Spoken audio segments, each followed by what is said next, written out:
I've been reflecting on how body talk or IFS, especially body talk, it'll say we get to the root, of any issue that's going on within someone's system.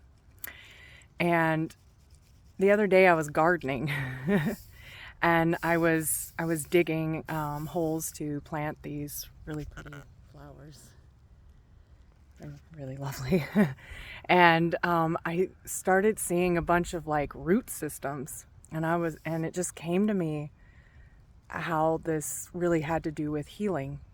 So when we think, oh, it's going to get to the root of something, it sounds so, I don't know, so simple. And it's really not, because like some of these roots are very shallow, and you see that they're very complex. So this is like one root, and then it like kind of feeds into all these other complex little root systems. And so when we are getting to the root of like our trauma, or some sort of like physical chronic ailment or something like that, we'll get to the surface roots, and then there's the journey to the ones underneath until we actually get to the bottom of it. So that's why sometimes healing can seem like it takes a really long time, because it depends on how complex the root system actually is to this particular trauma or situation. So there's another one that I found that's like this. So there's roots that feed into other roots and other plants that kind of connect all together.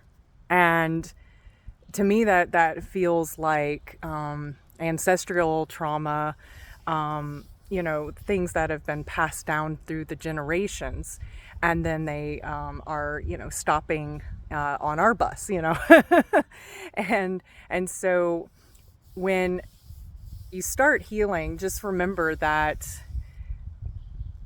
yes, you're gonna shift something, and then here's the next thing, because we're uncovering the next layer of roots, the next complex relationship, shall we?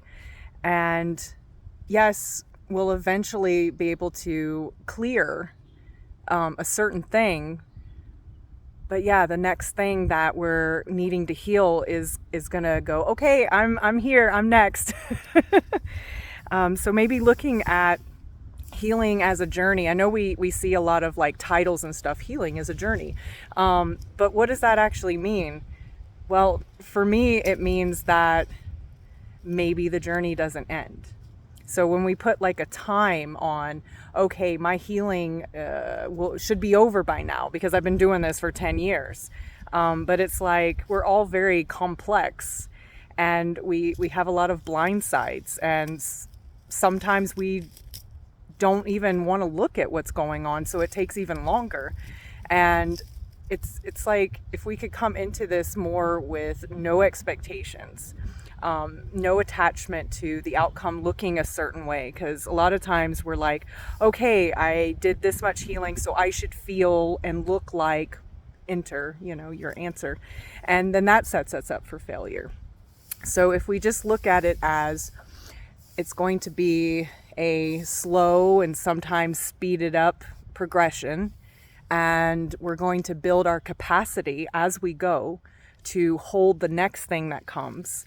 And we're going to have moments where we start to feel more alive, more rooted in our lives, in our bodies, and we can start to enjoy the things around us, our life, our children, our family, spending time with ourselves, and just like take those as gains, and just kind of leave the where it ends, kind of like way over there in the unknown.